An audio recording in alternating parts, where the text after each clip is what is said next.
He wants the world to know what he witnessed in Gaza. Anthony Aguilar, a retired US Army Green Beret, worked as a security subcontractor for the US and Israel-backed firm, the Gaza Humanitarian Foundation. He's deeply shaken by what he saw.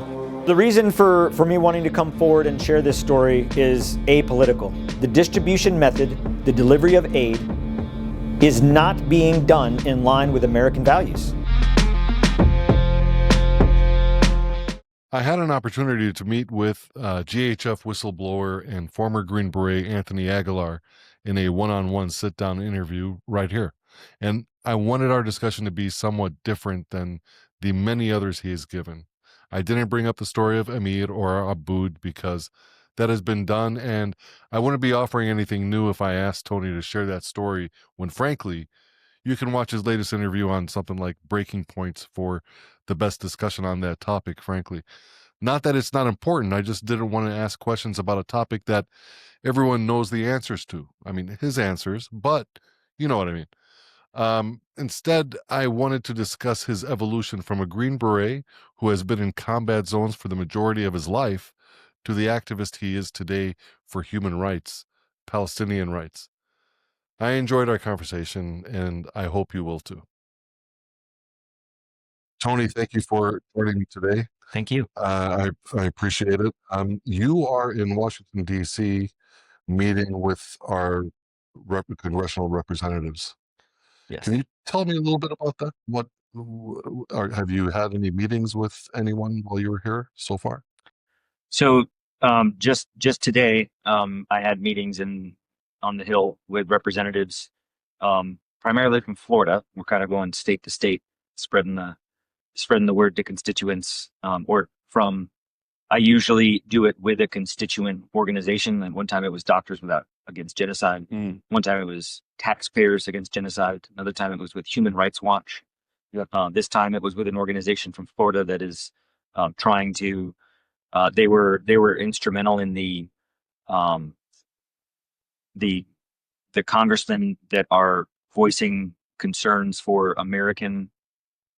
Americans that are being held by the Israeli government in prison. Yes. And one of them is a Florida 14th district. Yeah, he's like 16 years old. 16 years old. Yeah. So I'm with that group. They're kind of advocating for him and for all that are held, but specifically for him because he's from the 14th district of Florida. So we spoke with those congressmen, and over the last few months now, from when I first returned from Gaza, my objective was to speak to members of Congress. It was not focused on media or social media or various platforms. I wanted to talk to my elected members of Congress, Senate and the House, to inform them what's going on, like what I witnessed on the ground. And so that's kind of how my activism started, was wanting to go to the government to exercise the process of protesting, petitioning, and airing grievance to my elected officials. That what I constantly remind myself in that when you walk through these halls of power in these marble-clad hallways with fancy leather furniture is that they work for us. Right. Congress works for us. Absolutely. And it's important that people remember that. So I just want to go back to how we got to this point. Mm-hmm. So prior to GHF, you did tours in Iraq? Yes. Right. So during my 25-year career in the Army as an infantry officer and as a Special Forces Green Beret, I deployed to Iraq, Afghanistan, Syria, Tajikistan, the southern Philippines, Jordan, all throughout Southeast Asia, in combat operations and security operations. And yes, I was a military leader deployed to the U.S. combat operations in Iraq and Afghanistan. Yeah. And did you How long ago did you retire from? I just retired in March. So, March of this year. yeah, so a few, like months Oh. ago. Yeah, I have not been retired very long. So when I retired in March, I was fresh out of the military. Okay. Was fresh out of uniform, and it was May that I found myself in Gaza. Okay. How would you characterize your experience in Iraq and Afghanistan, especially in Iraq? Well, I was I remember when the 3rd Infantry Division, March 23rd of 2003, watching the 3rd Infantry Division in Thunder Run moving into Iraq, and seeing it and believing that it was necessary, weapons of mass destruction that would be used against the West or used against our allies, and that going there was necessary. And I believed that. Yeah. Getting there, my years of deploying to the Middle East, years of deploying to combat zones, you start, at least for me, I started to see things, with the veil slowly coming off of what are we doing here, and in what U.S. interest is it? And that is something that I have started to deeply examine in myself, in my experience, and U.S. policy, in a lot of hard questions that I reflect on. The reason I ask that is we've seen many servicemen and women coming out of Iraq who have spoken out afterwards, who have said the same thing, that when they went originally, they thought that it was a just cause because of the weapons of mass destruction, and of course, we found out that that was a lie. And so that's why I asked that. I like to try to see where your mindset was at that time and how we got to today. Yeah, it's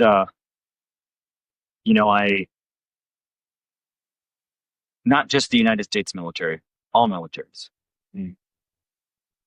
There is an element of influence and psychological influence on the very members of the service, that in going to fight in these conflicts, in these wars, there's a level of dehumanization that is ingrained in us before we go there, that if we don't fight them there, they will fight us here. Right. This worldview that everybody is out to get us, this worldview that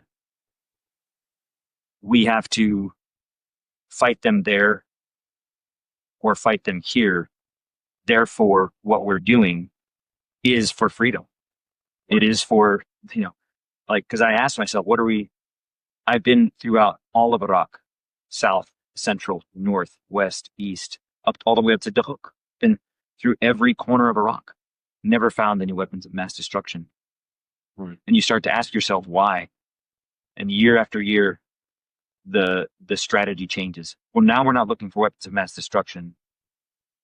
Now we're here to quell the insurgency. Well, why did the insurgency start? Right. Now we're not here to quell the insurgency anymore. We're here to train the Iraqi security forces to fight for themselves. Well, now we're not here to train them anymore. They're capable. Now we're here as a posture of security for us, the United States. And the justifications never end. Right. My entire adult life, my entire career in the Army, the United States has been engaged in conflict throughout the world. I have not known a period of peace from the time I entered, from the time I retired. We've been at war. That's right. That's wow. A quarter century. Yeah. What is that like? I mean, on your days off, what is that like? When you come back home in between assignments? I mean, I've never thought of that. Yep. It's You know, my entire So I joined the Army at 17. Wow. My entire adult life serving in uniform. And in that period, the entire career that I served was deploying to, returning from, preparing to deploy, or deploying to war Wow. with no break. With no break. Incredible. Now, have you ever had any experience like you had, not necessarily with GHF, but with humanitarian efforts during that time of service? So, yes, particularly in the earlier years in Iraq, 2005, 2006 timeframe, as there were a lot of elements going on at the time. There was sectarian violence. There was the growth of Al Qaeda in Iraq, or AQIZ. Yeah. Political entities like Muqtada al-Sadr that was not really integrated into the Iraqi government, but was still present. You had all these different components, but amidst that, you had mass human suffering from the destruction of the war. Right. So in those days, they called it the 3-block war, where one day you may be shaking hands and handing out food, and the next block you're in a firefight against an enemy, and in the next block you're setting up a voting station for parliamentary vote. And that's exactly how it was. And yeah, I asked myself at times that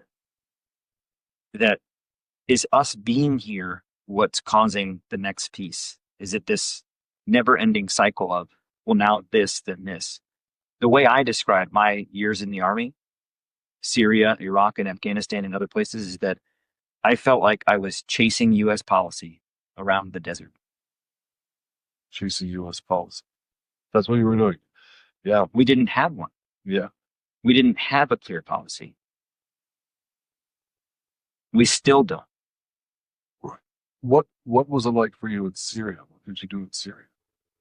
So Syria bled over from obviously the rise of ISIS and the Islamic State and the physical caliphate in that northern part of Iraq, southern part of Turkey, into northeastern Syria, where as the caliphate collapsed and we pushed them out of Iraq into Syria, and in the fight to defeat the caliphate in Syria. And it was, looking at that, it was disheartening in a way, because my first deployment to Iraq, I was in Mosul conducting security operations, the intent to rebuild the city, reestablish order, the Iraqi police force, Iraqi security forces, the rebuild and train the Iraqi army. And to me, in looking at that, there was a focus, there was a goal of something productive. And then in that, our foreign policy, or our presence, is sowing the seeds of what ISIS would become. The Al Qaeda in Iraq is what became ISIS. Right. You may have heard of it often as, Al Qaeda 2.0. Yeah. So in this rise of ISIS is that we created those conditions for the power of that narrative. I'm not saying that we created ISIS. What I'm saying is that certain actions and our presence certainly strengthened ISIS narrative and how quickly they were able to take control. And the fighting in Syria was brutal, was devastating. It was a war of destruction, because the enemy that we were fighting was fierce. And even today, I was in Iraq and Syria during 2018 to 2019, under Operation Inherent Resolve. And I remember this clearly. I'll never forget it. December 18th, 2018. The President of the United States at the time, President Trump, tweets, "We're leaving Syria. America first." Yeah. That obviously put a lot of things into motion. Like, are we leaving Syria? How do we leave Syria? Are we just leaving behind our partner force, the Syrian Democratic Forces? Or are we keeping something behind? Are we staying or going?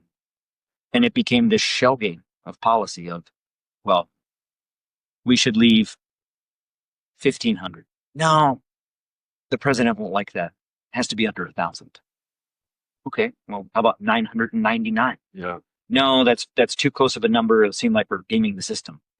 Okay, then what is the right number? Yeah. That's not policy. That's politics.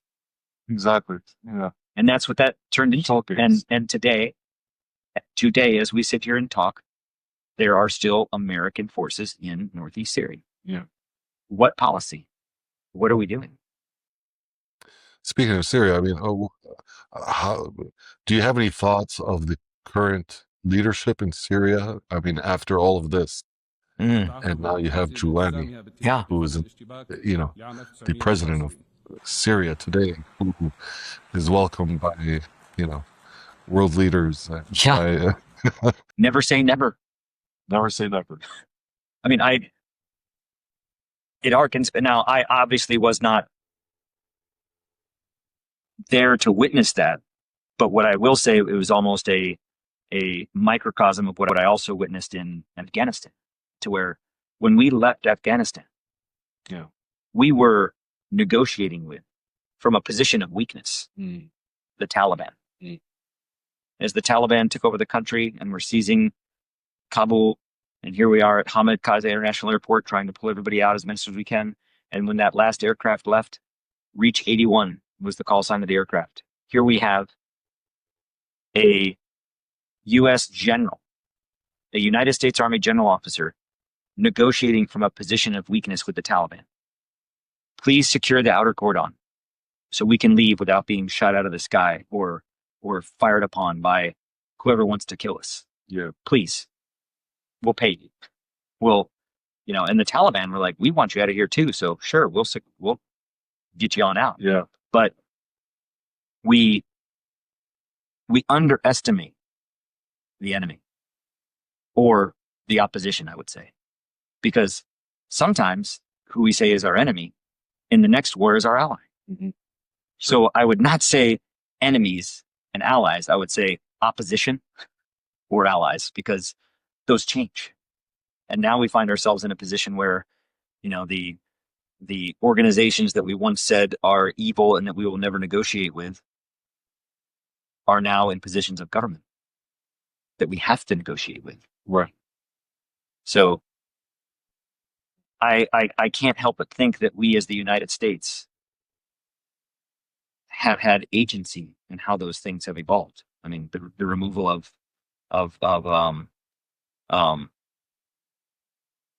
the Syrian president, Assad, and the vacuum of power. Same thing in Iraq. Remove Saddam. Yeah. But then what? You vacuum of power. ISIS rises. Al Qaeda and ISIS. I'm not saying that any of those decisions that are.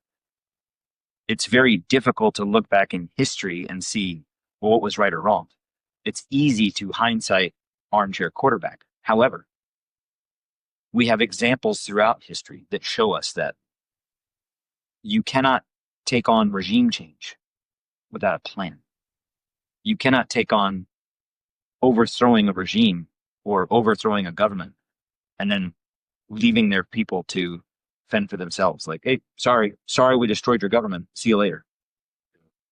Time after time after time after time, we have shown that doesn't work. Yet we continue to do it. And I blame America's leadership. What would you say to a young woman who's considering joining the military today? Great question. I mean, great question. I went to the United States Military Academy at West Point. Very proud to have graduated from there. Great institution.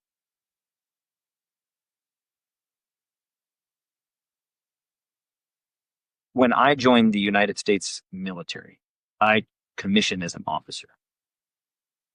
What I think a lot of people that haven't served in the military don't understand is that as an officer, as a commissioned officer,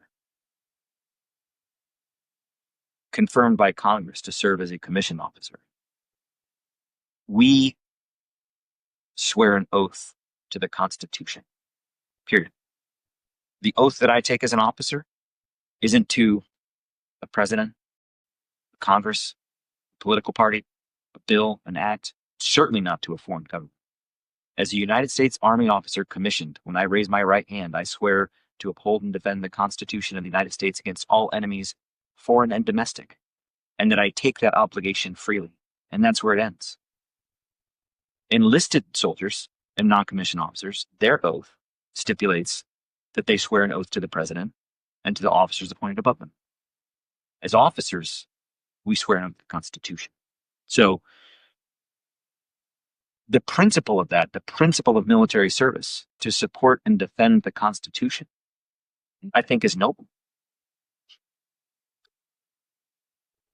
To say, don't join because it's been manipulated and perverted into what it's not.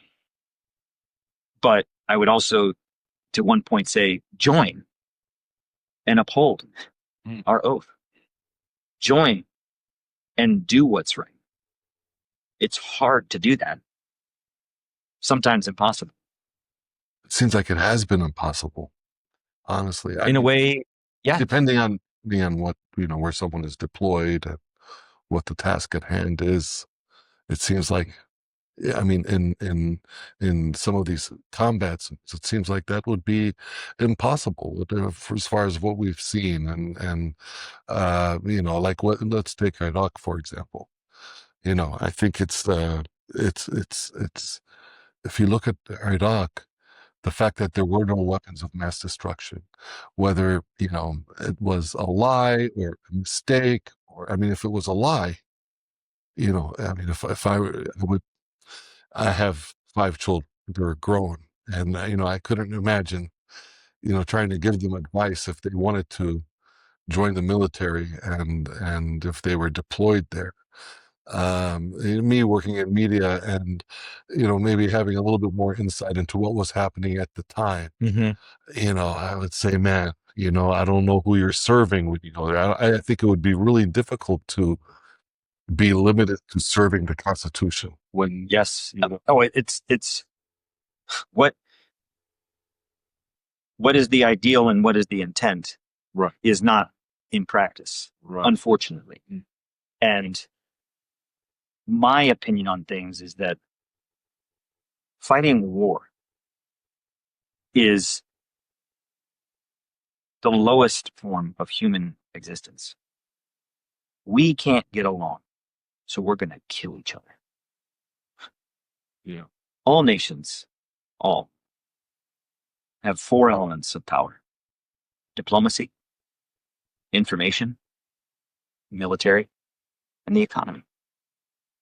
What I have seen over the years, over the last 2 decades plus, is a nation that had diplomatic strength. America was known for its diplomacy. In the Revolutionary War, when we sent Benjamin Franklin, or during the Revolutionary period, we sent him to France to convince France to help us in our revolution.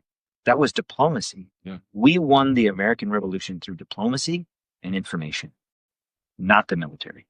And George Washington himself would tell you that. Over the years, where we have politicians and commanders in chief that don't understand the aspects of national power and how to impart them properly, well, the military is always an easy tool. You don't want to do what I say? Well, I'm going to send an aircraft carrier. You don't want to do what I say? I'm going to send an 82nd Airborne. You don't want to do what I say? I'm going to invade you. That works when you have military superiority, but that's changing. Our world is changing. The United States doesn't have that superiority anymore. So if we think we're just going to go around using the big M, and it's an acronym, DIME, diplomacy, information, military, and economy. If we're just going to use the M for everything, our nation will be in a very bad place. It's not how nations exist. Yeah. We should be strengthening our diplomacy. And what I've seen over the last 2+ decades is a weakening of diplomacy. We should be strengthening the use of our economy, not weaponizing it. Right. We should be using information to communicate, to support diplomacy. Instead, we use our military for everything. Venezuela. Why seek diplomatic negotiations when we can just bomb the boats off of the coast of Venezuela and nobody does anything about it? It violates every international law. Just do it. It's scary. It's frightening. It is, because we're seeing, I mean, what comes to mind for me is not only are we bombing these boats, these Venezuelan boats, if they're Venezuelan, illegally, but we're setting a precedent. That's right. For others to do the same. And if we look at the Mediterranean now, the flotillas that are there, I mean, we've heard Netanyahu say, America did Hiroshima. Yeah. Why can't we do this? And I know that's next. America defends itself by attacking these boats. Why can't we do the same? That is what concerns me, scares me the most about what I witnessed in Gaza. Is, to the average American, that is a faraway problem in a faraway land that isn't our concern. It is our concern because the annihilation and the genocide of the Palestinians now becomes acceptable. Israel is doing it with impunity and the backing of the United States. And what I will warn every American from sea to shining sea and coast to coast, border to border, is that it can happen here in the United States. If you're a minority, if you're a religious minority, if you're an ethnic or racial minority, and the powers that be don't want you anymore, just get rid of them. It's happening to the Palestinians. Well, we're starting to hear it in the rhetoric here. Yes. We've been hearing it, but really now it's just in your face. I mean, they're not even hiding it. Yeah, they're not. I mean, they're even talking about, people of color in Congress, they should absolutely be voted. I mean, it's just mind-boggling. And that's how it starts. Inherent bigotry and racism. It is un-American. Yeah. That type of rhetoric is un-American. When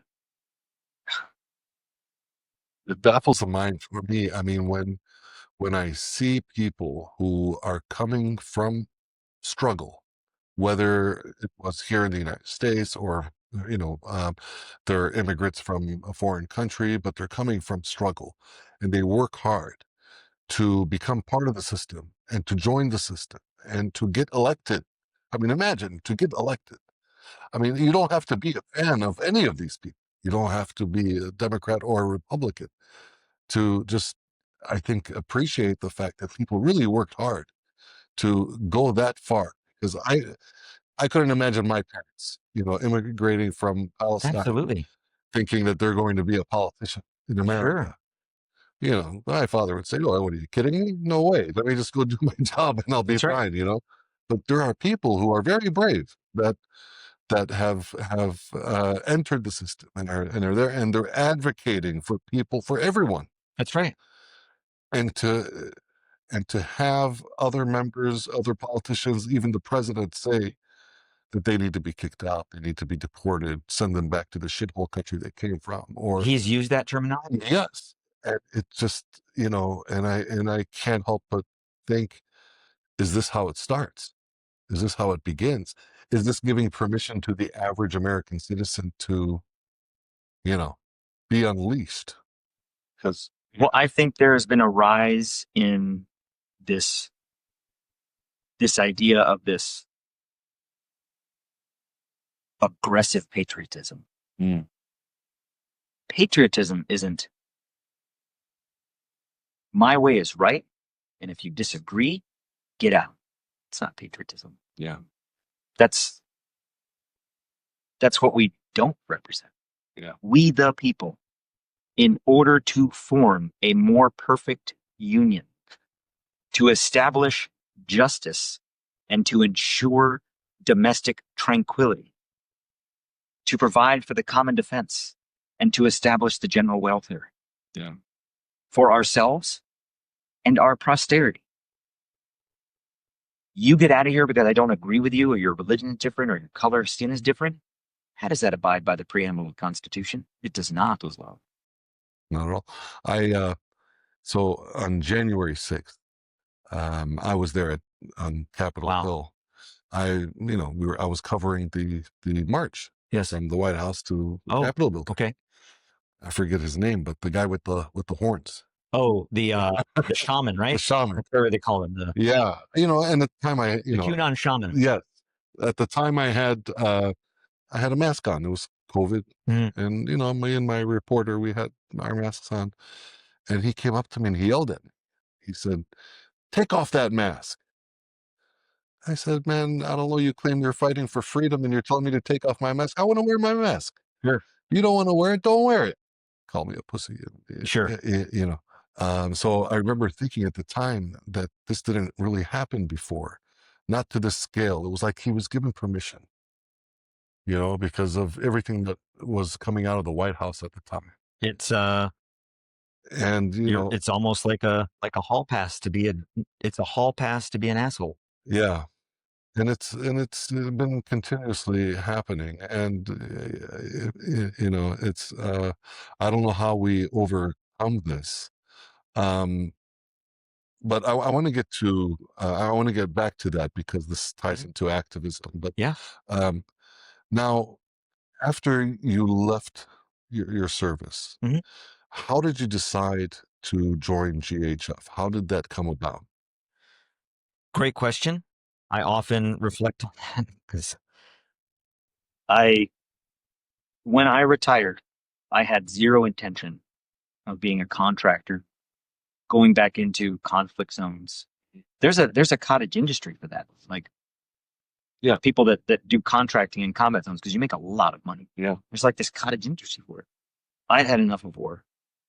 I had enough of seeing suffering. I had enough of being away, being gone. My wife served in the Army as well, a career. We missed holidays, birthdays, anniversaries. I felt that I served to the best of my ability. And I wanted to retire, and I felt that the next chapter of my life would be contributing to the next generation, raising a family, being present in my community, doing things with my community. And that's what I wanted. And May 13th, UG Solutions, who is the subcontractor for security under the Gaza Humanitarian Foundation. So the Gaza Humanitarian Foundation is not really a thing. It's an idea. It doesn't really have any agency. They call themselves a nonprofit led by a Christian Zionist who has no experience in humanitarian aid or humanitarian assistance at all. With this, like the Boston Consulting Group was part of it, and they backed away. And if you look at, Gaza Humanitarian Foundation, Sounds nice. Sounds nice. Yeah. Sounds nice. But like I've said, the Gaza Humanitarian Foundation, they're not in Gaza, they're not humanitarian, and they're not even a foundation. Yeah. What are they? I don't know. But when you look at, the person in charge of distributing humanitarian aid at scale to at the time, a near starving population on the brink of a famine, who should we put in charge? Well, this evangelical Christian Zionist. That's not a name that I give Johnny Moore. That's what he calls himself. That's proclaimed. Like I say, I'm a Catholic. He's a Christian Zionist. Okay. What am I missing in terms of how does that equate to humanitarian assistance, humanitarian aid? It doesn't. But then you take it a step below that.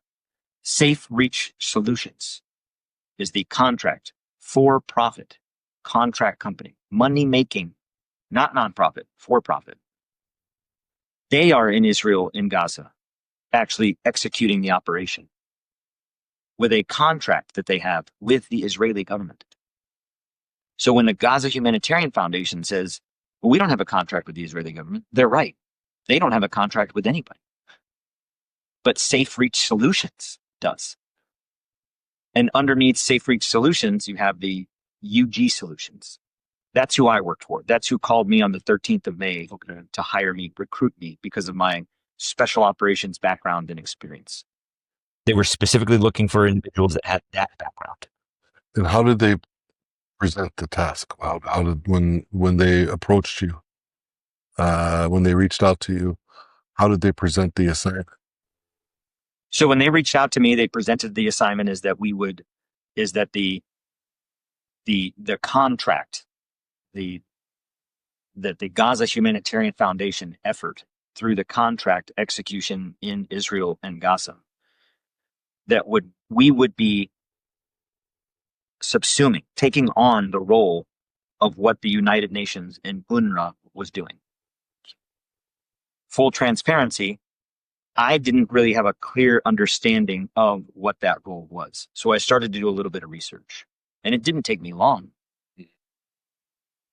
to find that, okay, the United Nations, through UNRWA, World Food Program, World Food Kitchen, other organizations, had 400 community-based distribution sites throughout Gaza in some very dangerous areas because of the ongoing conflict, with 550 trucks a day coming in to sustain the enclave.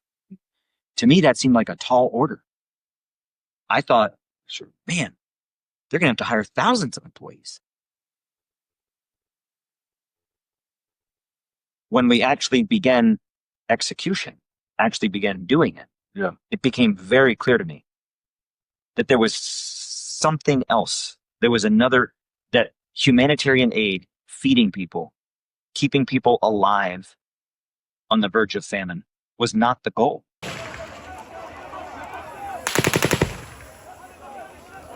Testimonies and videos obtained by the Associated Press show American contractors guarding aid distribution sites inside Gaza are using live ammunition and stun grenades as hungry Palestinians scramble for food.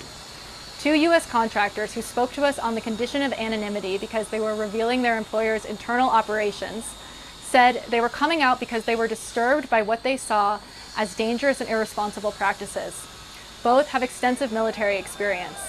They say the security staff on site were often unqualified, unvetted, and had an open license to do whatever they wished. Their testimonies, combined with videos, text messages, and internal reports seen by the AP, provide a rare glimpse into the workings of the Gaza Humanitarian Foundation. It became very clear to me, but I went into it, call me naive, call me ignorant, I'll call myself naive. When I said yes, I did so with the feeling that the United States was a good faith actor in wanting to alleviate suffering, feed people, do the right thing amidst the chaos of a war.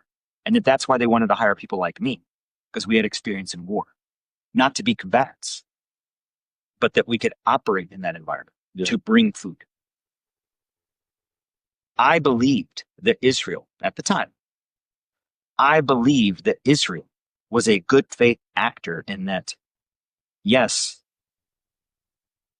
the way they were executing the war was questionable. I already knew that in terms of humanitarian law. But that the Israelis had a legitimate concern that, this is what I thought now, that the Israelis had a legitimate concern that aid coming into the UN was being taken by Hamas, fueling the fight. And that, okay, well, that if that's the case, then the mechanism of the United States coming in to do that we would do it with the right principles. I took that job believing that. I went into that job believing and working my butt off from an operational perspective, doing, the planning and the convoy operations and the food convoys, in thinking that we were there to feed starving people. It took a lot to convince me otherwise, to break me of that. And I made excuses. Oh, well, it's not our fault. It's the UN's fault. Oh, we would do more if we got more support. Oh, we could do more if we had more trucks and we had more money to do it. It's not our fault. It's everybody else's fault. Mm-hmm. But when it became to the point where it was so clear to me, like the way I would describe it is like the curtain getting ripped off from the Wizard of Oz. Even when you get to the castle and you see everything and you're like, this doesn't make sense. But it's not until that curtain's ripped down where you're like, whoa, now I see. And that's what happened. They're seeing, why aren't we providing the Palestinians any water? I asked that question in the State Department briefings. There were, and I will pull up the number again just to be precise, it was on October 21st, 114 trucks that we saw enter Gaza, which again, not at all, don't offer that statistic to say that is satisfactory, but that is the updated metric that we have. And simultaneously, we of course are stressing with partners in Israel that more needs to be done to enhance the flow of humanitarian aid. I asked because a journalist yesterday on the ground in northern Gaza yesterday told me that an UNRWA facility in Gaza City had received 7 trucks containing flour and canned goods, but which have yet to be distributed, but received no water. I don't know what you do with flour without water, but they're having a hard time even distributing these because of the ongoing onslaught there. I'm just going to stop you right there. We are not at all saying that the situation has improved or that the situation is satisfactory. Far from it. Why? And I asked that question. Why aren't we providing them with any water? And the response to me from the leadership was, it's not in the contract. What do you mean it's not in the contract? Okay. What is in the contract then? If we are contractually obligated to deliver X, Y, and Z to location A, B, and C, what's in the contract? I'd like to see it so I understand. Well, there's no water. There's no medicine. There's no baby formula. There's no meals, hot food, propane, fuel, any type of things. The only thing that's in the contract for Safe Reach Solutions to provide, a contract that they have with the Israeli government, is to provide dried parcel food goods, rice, pasta, lentils, flour, salt, with no water. Can't do anything with it. Can't do anything. But then the excuse was, oh, if we deliver the water, we can't deliver as much food. Because of what? Because of weight? Weight, number of trucks, whatever was in the contract. And I said, okay, well, let's take that piece of information. And then let's take the fact that you have to have water to survive. Yeah. We have to give them water. Yeah. Well, no, the Israelis are providing water. From where? All of the pumps, all of the municipalities are broken. You can't tap a well in Gaza because this is salt water. Yeah. We already know that. You can't pump it in from the offshore because there's no refinery. Where are they getting this water? Oh, the Israelis are pumping it in from Israel. Are they? Where? I'd like to see. Yeah. We don't know where. So I drove up and down the entire edge of the Burma corridor to the north, all the way in the east. Couldn't go into Egypt. Yeah. So I was like, the water's not coming from Egypt. It's not coming from the Mediterranean. It sure as heck ain't coming from Israel. Mm-hmm. We're providing them no water. That concerned me. And then the food. Why are we providing so little food that when you break down the amount of food that we're providing, It's the equivalent to one meal every 2 days. A meal of 220 calories. Well, we're providing them 5 meals a day. We're providing for a family of 5 for 3 meals a day for 3.5 days. Okay. With what? Tell me what that is. Well, that's one box. It's one GHF box. Yeah. Okay. So if one GHF box of food has a family of 5 for 3 meals a day for 3.5 days, that is 52.5 meals, right? That's math. Yeah. So let's open it up. Why do you need to open it up? So I can count the calories. How much is in here? Let's add it all up. Yeah. When I divide that by 52.5, it's 200 calories per meal. Yeah. And the rate of trucks that we're delivering, it's only one meal every other day. We are starving this population intentionally. It's by design. It's not an accident. Yeah. It is by design.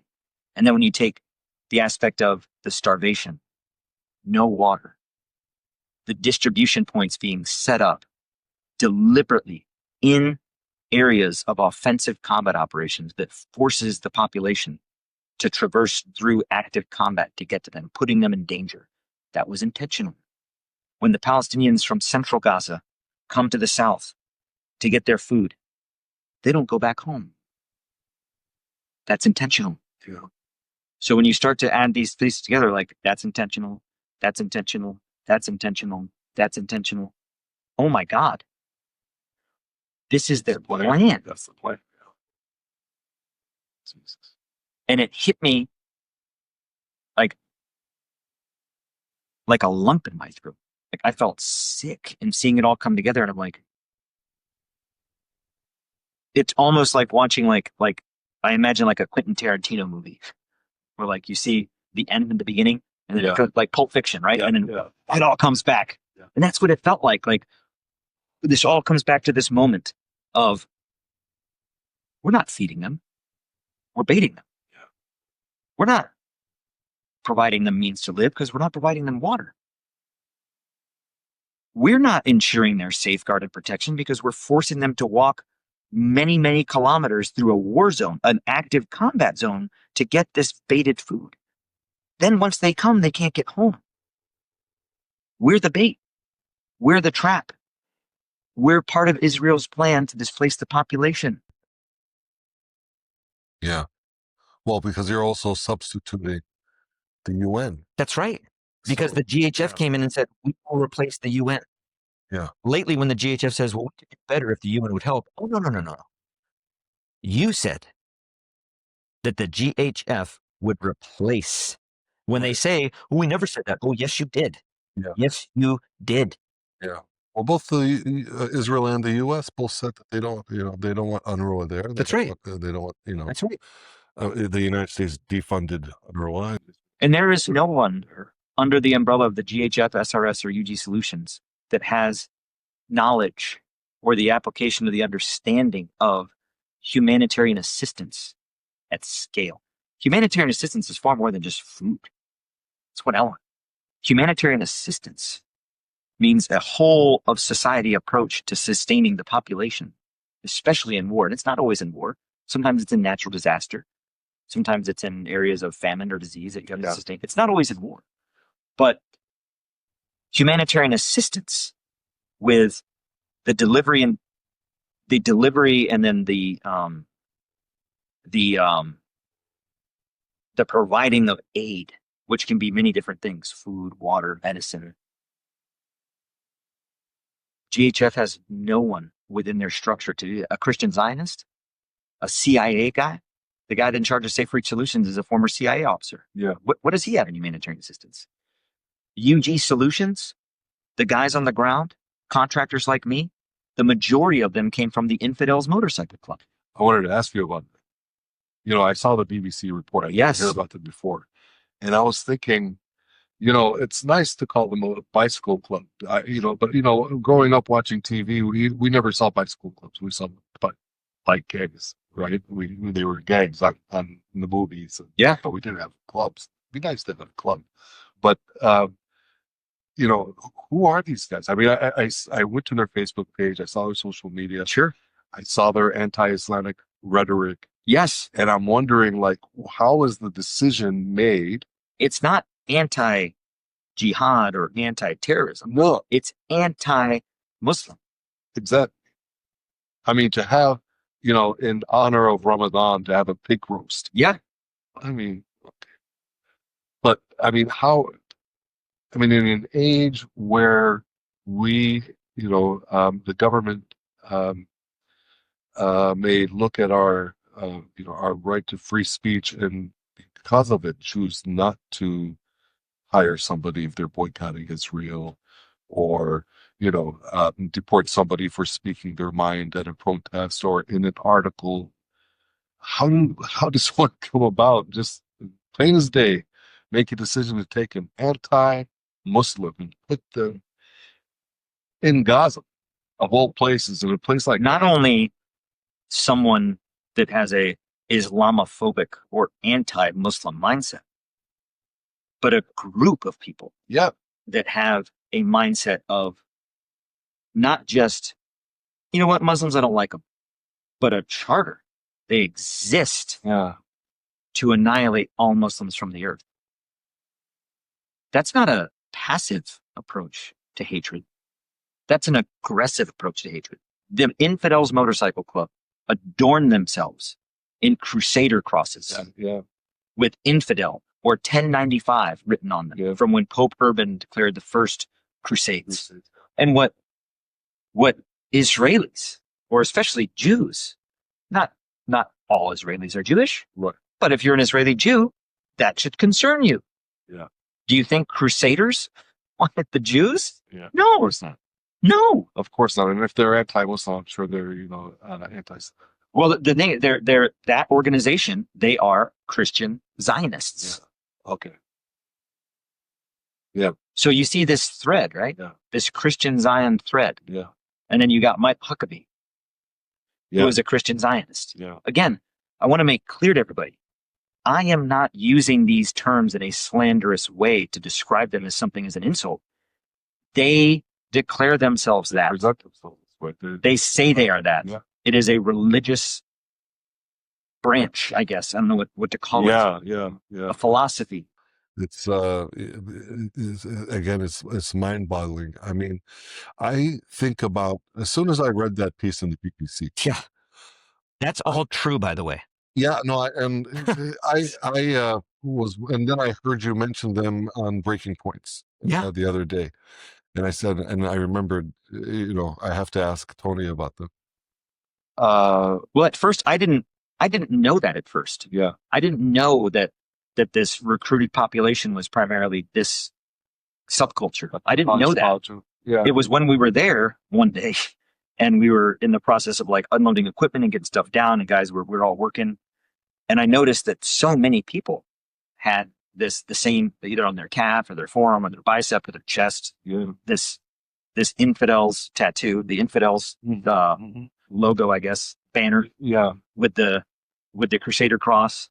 And, some type of other comment like kafir or 1050, 1095 or whatever the, different crusade, their favorite crusade year. Yeah.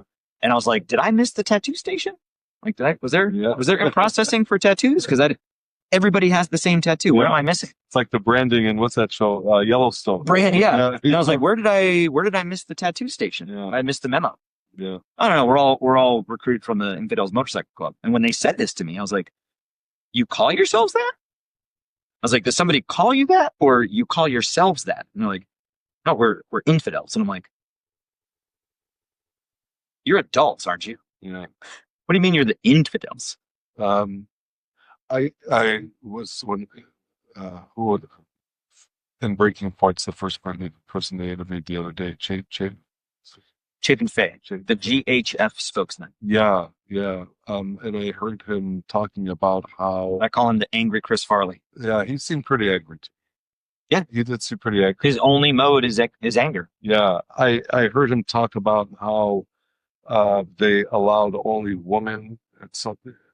They proclaimed that at one point they had a women's only distribution. Yeah, Do you know how scary that would be for a Muslim Palestinian woman who's Absolutely. starving to be, in front of the infidels? I mean, That's right. scary, I mean, Of course. and I don't like to, talk about the way people look, but I'm sorry, but I mean, if you where look at where none of the employees are women we're to engage with women. and it actually doesn't even They're all matter. white men. And it doesn't even if they were in suit and ties. Sure. The fact that they're all men, foreign men, Sure. that's got to be scary for these people. And then as these women came on this all women's and all children's day, Yeah. the IDF still killed them as they left. It still happened. Yeah. On that site, on that day. It's happening. Chapin Fay was even called out, like, on this, the gentleman, Ryan, on Breaking Points, in a previous interview, at calling out, like, hey, well, even on this day of women's only distribution, you still had shooting outside of the sites. Were they Hamas? Like, Yeah. they have no credible answer for any of their rhetoric. The truth is, the Gaza Humanitarian Foundation exists as an implementation, a tool of the Israeli government to do their dirty work. Because every lawmaker that I talk to, every platform that I go on, I try to make it very clear that the world is waking up to the truth.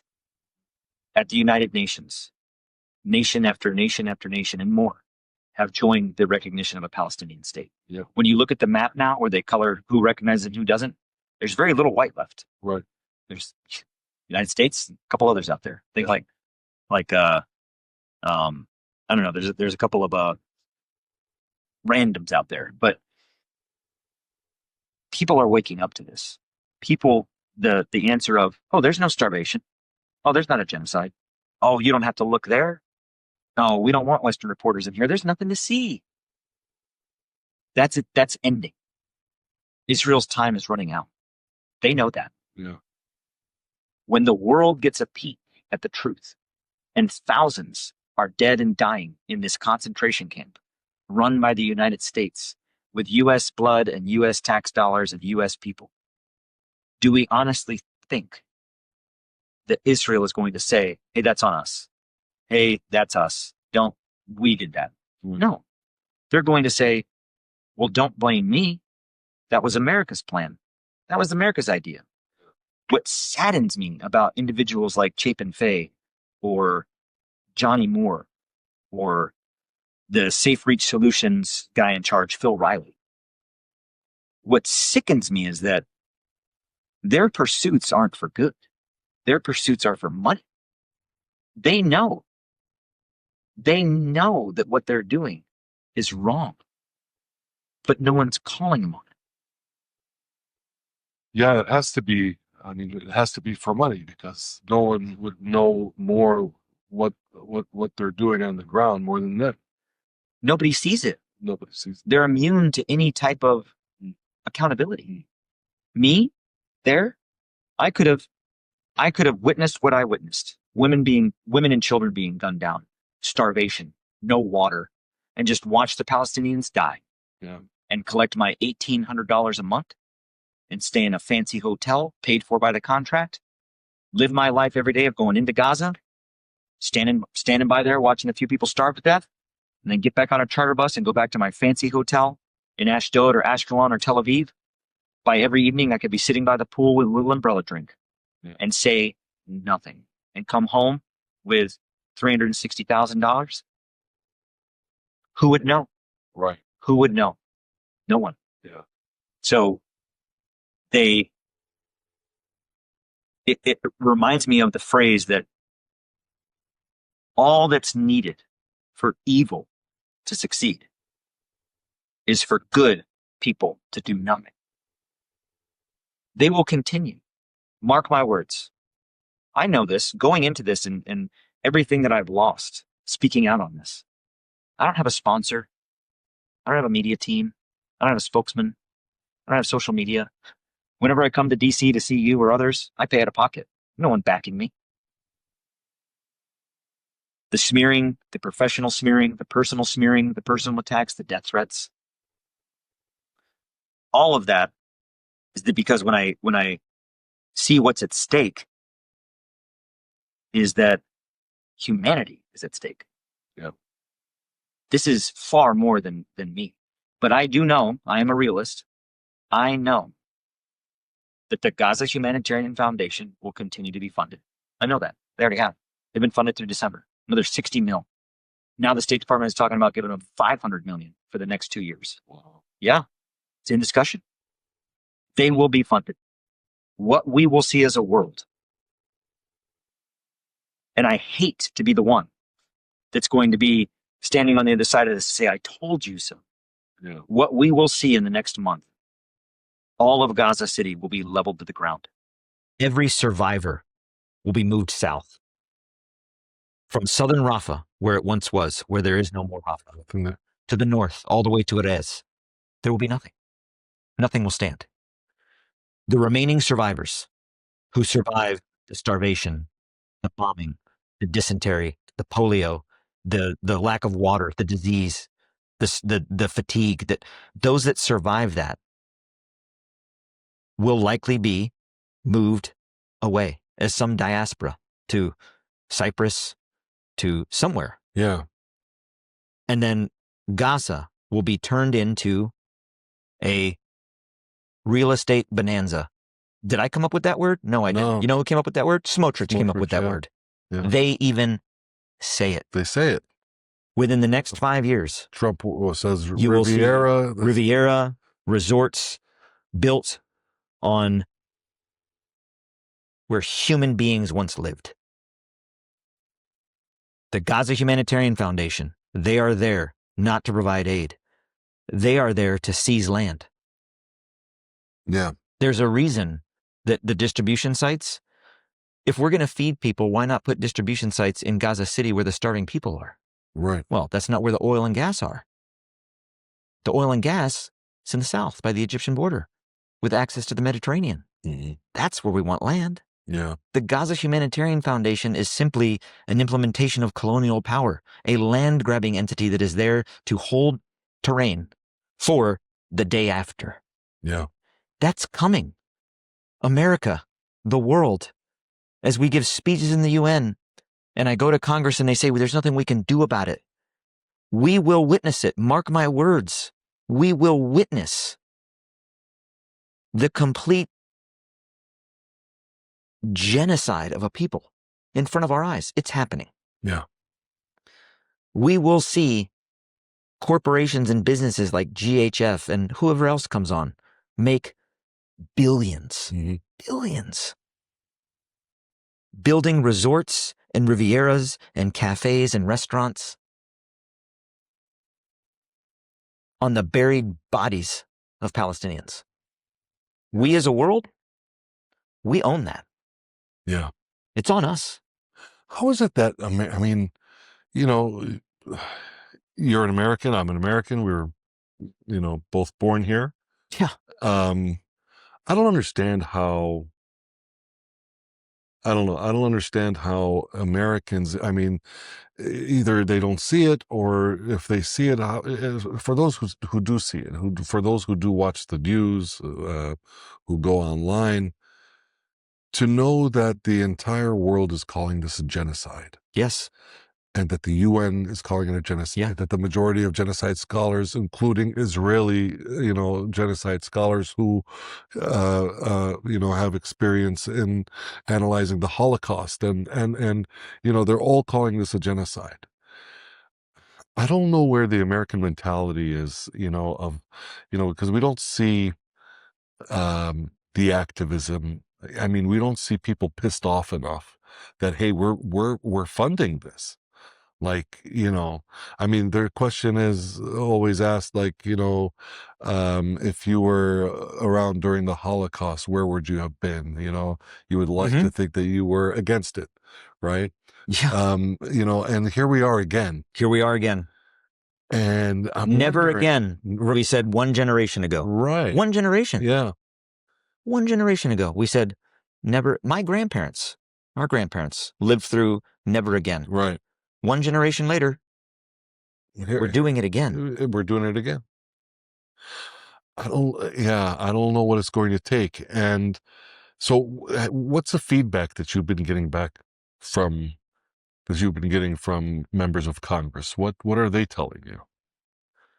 Older entrenched lawmakers like your Lindsey Graham or your Senator Risch, who is the chairman of the Senate Foreign Affairs Committee, they're corrupt. Sure. They're compromised. Yeah. They're bought off. They don't represent us. Younger congressmen and senators out there that see what's going on and realize that they will inherit the future don't want to see this. But they're pushed out, overshadowed, and maligned by AIPAC,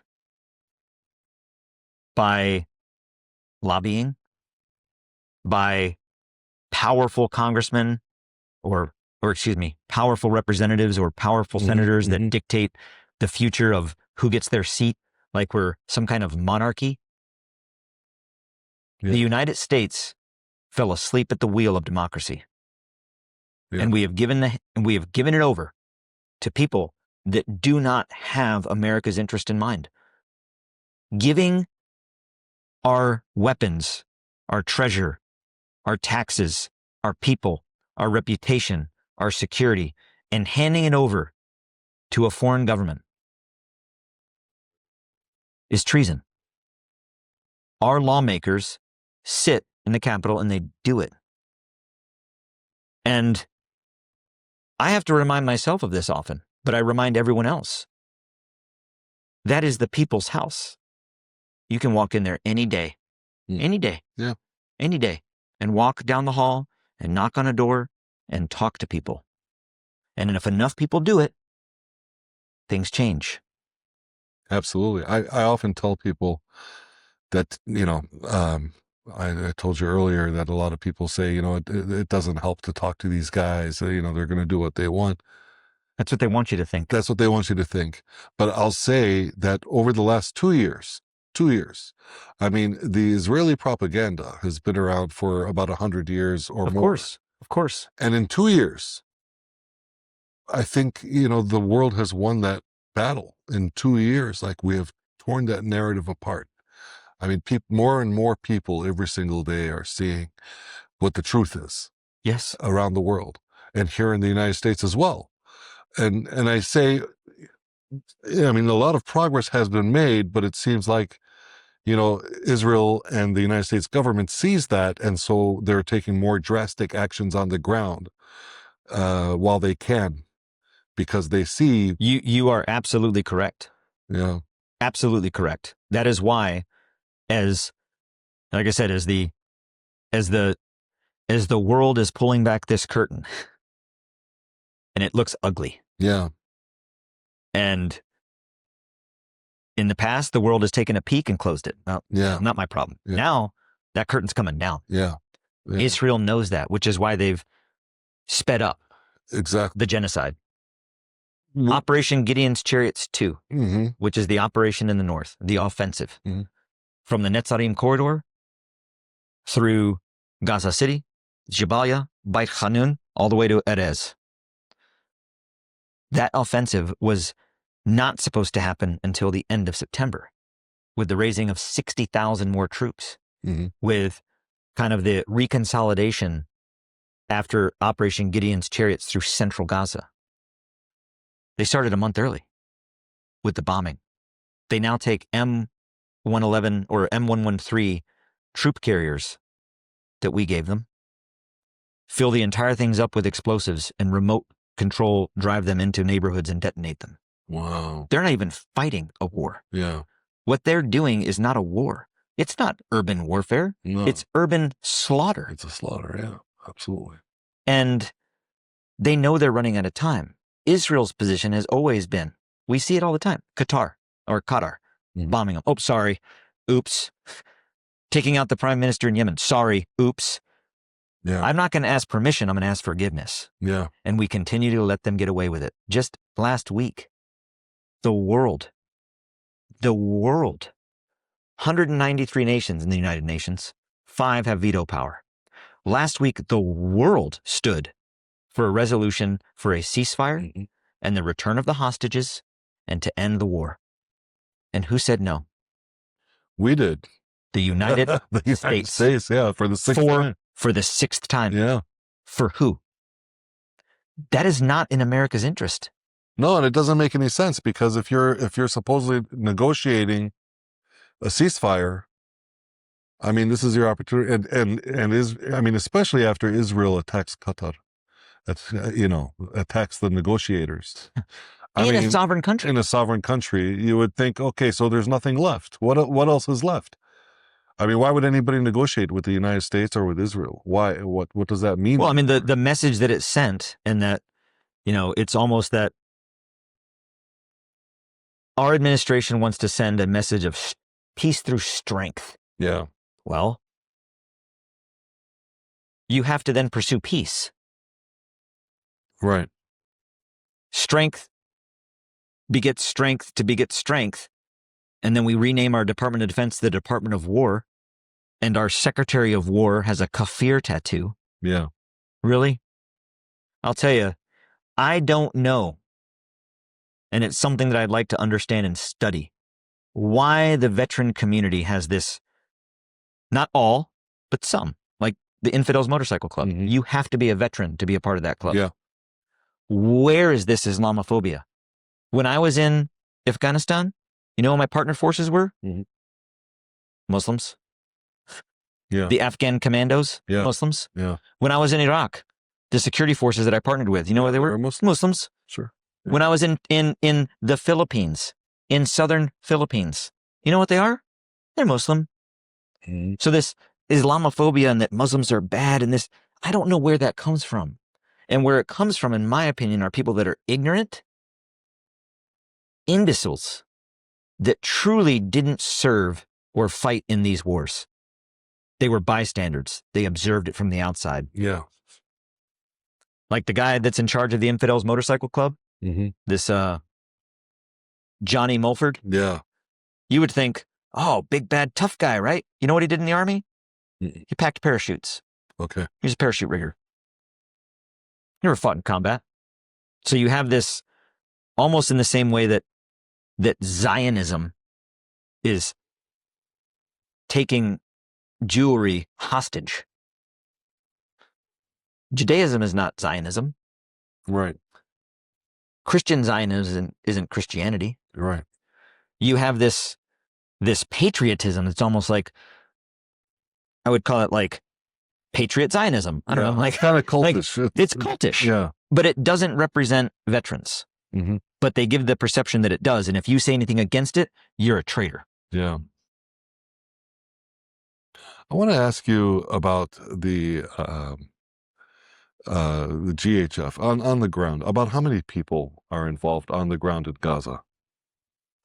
So again, GHF isn't really present. Yeah, yeah. But so you have Safe Reach Solutions. Okay.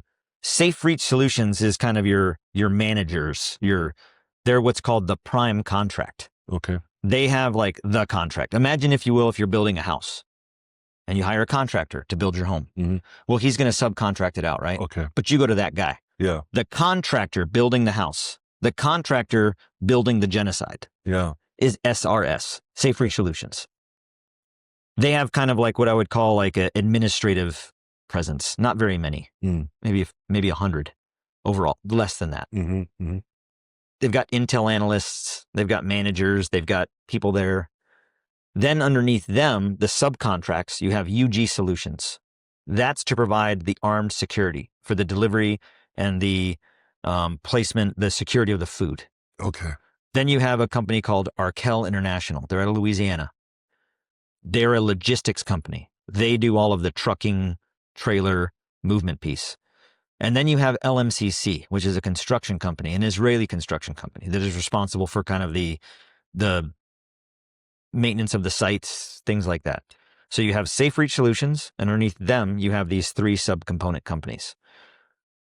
How many people that Arkel and LMCC have, I don't know. I was not involved in their manning. Yeah. But for UG Solutions at the time, I think it's increased because their contract has been extended to the end of December.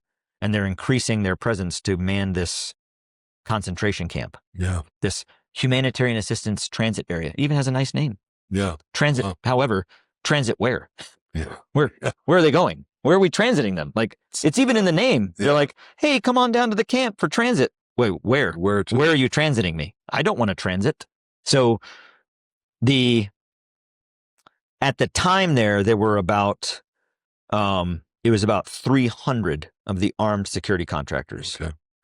How many are there now? I don't know. Okay. But a large number of them were recruited directly from the Infidels Motorcycle Club.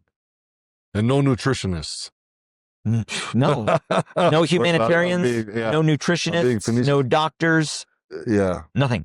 No, I was just being Yeah. facetious. But because, whether it's aid being parachuted in, Sure. or, dried goods being handed out on the ground, when there's a famine, you can't just give someone food.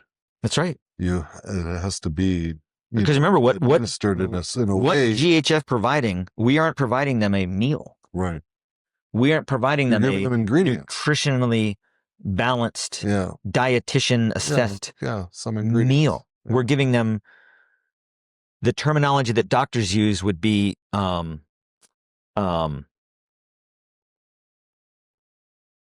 satiated starvation, to where it's food that when you eat, you feel full, Yeah. but you're not getting any You're not- nutrition there's- from it. There's nothing. It's nothing. It's like eating lettuce. Yeah. And you can get full on lettuce. There's no nutritional value. Yeah. Same thing with this. It's a facade. It's evil. It's torture.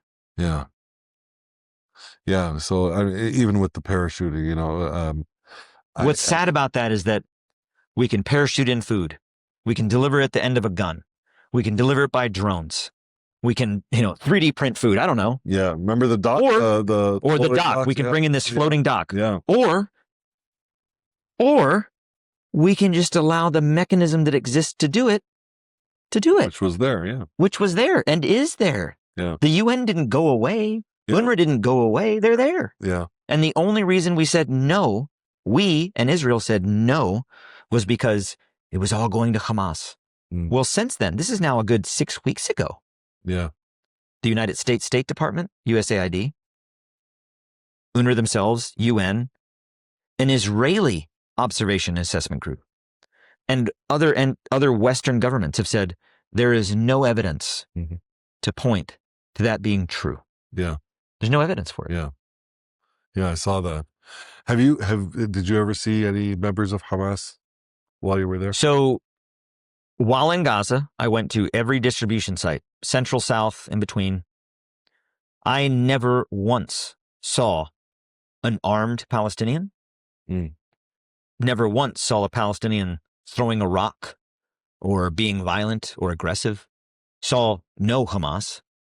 Now, what is Hamas, right? Like what is Hamas? Yeah. Could members of Hamas be part of the population? Well, sure they can. Sure. But they didn't wear a t-shirt that said Right, Hamas. right, They didn't give us a calling card. Yeah. Yeah. Even then, let's say at a distribution site, Hamas showed up in uniform. Can a UG Solutions contractor then shoot at them? No. Mm-hmm. We are not belligerents we are not combatants in a war. Mm-hmm. But by God, do the UG Solutions contractors every single day use pepper spray, stun grenades, and tear gas on the civilian population. Mm-hmm. And it's not okay, just a little bit. Oh, just a little. Yeah. The GHF spokesman, they even said, well, we do it a little bit. You can't do it at all. Right. What are you doing? Yeah. We do a little bit of genocide. Yeah. It's a horror show. It's a horror show. For the people that are coming to get aid, for the kids, the women, the men, for everybody that's coming to get aid. I spoke to somebody, I talk to people in Gaza like every couple days at least, sometimes, pretty frequently.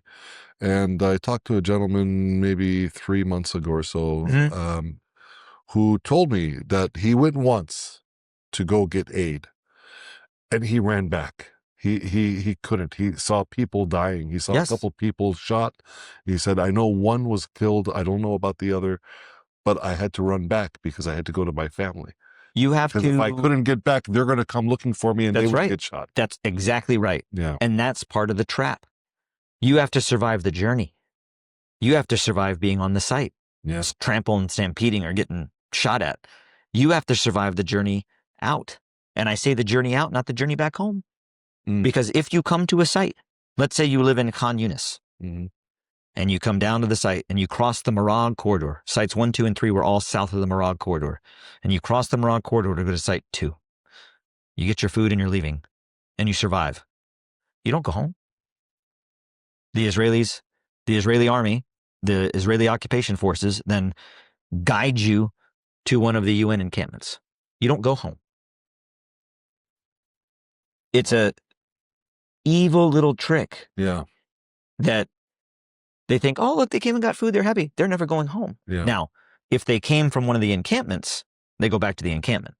But if they came from home, they still have a house that's standing that wasn't leveled because some parts of northern Khan Yunis still stood, not anymore. It's evil. It's deceptive. It's a trick. And it's all by design. That's the evil part. That's the part that's scary, is that what's happening in Gaza is not a failure on behalf of the Israeli government. What's happening in Gaza and the starvation and the lack of food is not a failure on behalf of the GHF. It's by design. It's by design. They are succeeding in the execution of their plan. Dehumanize, displace, destroy. And they're doing it. How are we going to stop this? How are we going to stop this, Tony? What do people have to do? It literally keeps me up at night. I rarely sleep. Yeah. I think about this all the time, and I pray that good people that see this, to everyone out there, to all of those contractors that are out there that are doing what I did, wake up. You are being used. To the Gaza Humanitarian Foundation. I don't understand why anyone that is a Christian Zionist would want to align themselves with a Zionist. Their ultimate objectives can't coexist. Right. I don't get it. Yeah. We're being used. Yeah. America, wake up. Yeah. You can't put food on the table. You can't fill your car with gas. Well, Israelis can, because we give them all our money. You can't have a nationalized and good medical care. The Israelis do, because we pay for it. Yeah.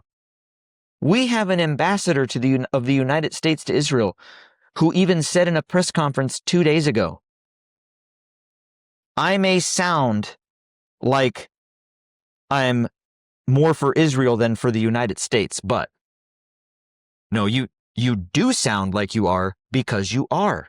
Yeah. He is a Christian Zionist. Yeah. He wants to see all Israelis return to the greater Israel to bring forth the end times. Yeah. He believes that. He also said that at one time he said that he would love to have a home on a settlement. Love to have a home in a settlement. I think he said, actually, he did say this, that he considers Israel like the something and something congressional district. I forgot what number he said, like the 459th congressional district, because there's more Americans there. I'm like, really? Yeah. That is treacherous. That is traitor talk. Yeah. He shouldn't be the ambassador of the United States to Israel. He should be in prison. Right. Yeah. I can't believe that he actually... What are we doing? I can't believe that he actually visited, a Christian, Palestinian Christian town when the church was struck. And man, it still says the things that he says. Like, you would think, well, I mean, we know what these... There are a lot of proud Americans that still believe, and I'm included, that still believe in the values of this country, that still believe in what our Constitution stands for, that still believe in acting with good intention and right in the world. Yeah. But there are those that are compromised with an agenda. And behind most of that compromise is money. Yeah. It's not religion. That's a convenient packaging, right? It's money. Well, religion throughout history has been used to justify or to try to justify whether it was, in almost every single case of colonization. whether in South Africa or Sure. here in North America. I mean, so that's nothing new. Let me ask you. But to those patriotic Americans whose sons and daughters will want to serve in the military, like I did, Yeah. realize that your sons and daughters will be fighting in a war that Israel tricks us into, pulls us into, Yeah. blackmails us into. I don't know. Like, Right. Israel like that's Israel is like yeah. the Leroy Jenkins of the world. I don't know if you've ever seen that meme Yeah. where like they just bust into the room and just start like, break away from everybody. It's such Leroy Jenkins. That Israel is the Leroy Jenkins of the world right now, and we are standing by watching it. Shame on us. Yeah. Shame on our lawmakers. Shame on our president. Shame on our ambassador. Yeah. What's next for you, Tony?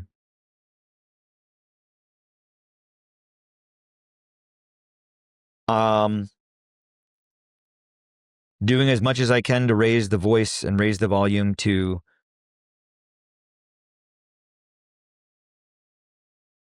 hold those complicit accountable for what is happening to the people of Gaza and what will happen to the Palestinians. I fear that the spirit of the Palestinians will always be present, but I fear that the Palestinians won't be. Yeah. I fear that the next thing our government will be talking about, where we all say it's wrong, and we all have vigils and we all give speeches, the next House resolution that our Congress is going to be deciding upon is where to put the cenotaph to the remembrance of the people of Palestine, somewhere in the Riviera of Gaza. It is disgusting and it is sad. But it's going to take leaders, the president, to do something. Yeah. And I don't think he will. I don't think he's got it in him. Yeah, it has. People really have to speak up, take action. I mean, peaceful action, but A lot can be done through peaceful action. yeah, A lot. Power of the people. yeah, Going to your congressman and demanding, writing letters, getting in your car and driving to Washington, D.C. yeah, It's a beautiful drive, yeah, especially this time of year. yeah. The trees are changing colors, the leaves. Get a little trip to D.C. Get a group of people Get a together group of people on a and bus, walk let's into go. the Russell building. Yeah, Walk into the Longham building. Walk into the Dirksen building. yeah, It is the people's house. Get a bus. Get 100 people together on a bus and drive on up and walk the halls and knock on doors and make your voice known. You can't say it doesn't work when you don't try. yeah. I mean, it's not up to you to figure out what the outcome is. It's up to you to take the action. The outcome, I mean, their response, that's their problem. I mean, that's on them. But it's If on enough us. Americans make their voice known that they will not stand for what we are complicit in Gaza and in the future, politicians and lawmakers will realize that it is political suicide to stand on the wrong side of history. Yeah. Right now, they're comfortable. Yeah. They're comfortable on the wrong side of history because no one cares. Yeah, We as a country can't say we tried. We haven't tried. yeah. No, we haven't. We haven't. Well, look, whatever you end up doing, whatever, please let me know. Let me know whenever you're in town. Would love I want to to get back into gardening. I want to write a book about gardening. Really? Like a warrior's view on the therapy of just being in nature, Yeah. taking time to enjoy the little things in life. I was working at Lowe's before UG Solutions called me, I was working part-time in Lowe's in the garden center. I loved it. Really? I've Wow. seen enough of war. Yeah. War is not romantic. War is not cool. Killing people No, of is course not something to look back on and say, man, I was really proud of that. No matter what. No matter what. Ask any veteran that has seen real war and ask them if they look back fondly and proudly on having to kill someone. Yeah. No, they don't. Yeah. The people that say that are the people that didn't. I'm tired of war. I'm tired of being gone. I'm tired of hate in the world and all of us killing each other over what For what? Yeah. Someone's idea of the end times? Yeah. Give me a break. Yeah. It's silly. It's silly. It's silly and scary and stupid, and It's ignorant. it's horrific. But yeah, let's keep in touch. I would love to, Yep. know what you're doing whenever you come to Washington. It would be great, and then we'll have you on again at some point.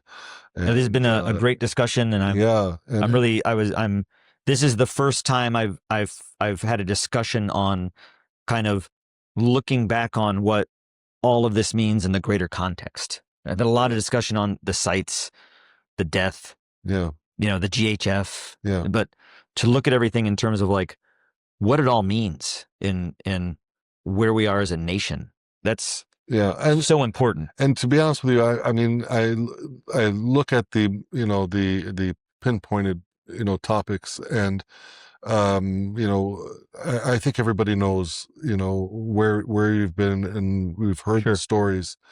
But we also want to know that it's much bigger than that too.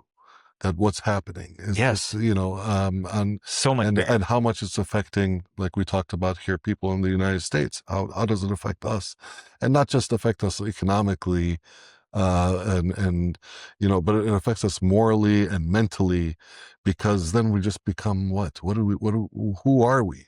Who are we if we don't give a shit at the end of the day? Who are we if we allow this to happen? Yeah. Who are we when this happens to us? We have no one to blame but ourselves. Yeah. The house is burning, and we're watching it. Yeah. And soon that fire will spread, and we have no one to blame but ourselves. Yeah. Well, hopefully we'll just, the movement keeps growing, and people start waking up. But again, these guys, there's these actors out there that they see this happening, and they know. I always say, what happened if we would have been this active 20 years ago, maybe we wouldn't be here today. Sure. And, and they know that. Israel knows that. The U.S. government knows that. These politicians, they know that. And that's why they say, oh, shit, if these guys keep going on this trajectory for another 5 years, we may not be able to accomplish what we want to ultimately accomplish. And so let's do it now. Let's change the facts on the ground right now. Yes. And we have the veto power, and they're acting on the ground, and with impunity, and whatever happens. In the future, 100 years from now, we'll say, "Oh, sorry, we did that to the Palestinians." The same way we talk about Native Americans here. That's right. Sorry. Yeah, that was really bad. Slavery was. Yeah, really bad. we were. Sorry, that was bad time. Bad time. But you know what? We've learned our lesson. Exactly. We haven't. Yeah. We haven't learned our lesson. Not at all. We're still able to put that. We're still treating people that way. Yeah. And that's why I tell people, like, here in America, don't think it won't happen here. Yeah. Yeah. Anthony Aguilar, thank you so much. I appreciate you, my friend. Thank you for your time. No, thank you. Thank you. Really appreciate it. Sweaty when I'm setting up. Well, those lights are. Yeah. That one right there looks like it's a. That one is for you because you're the only one that's going to have a single. Oh, okay. So it's going to be a double. It's right on your head though. So yeah. It puts out some heat, doesn't it? It'll be fine.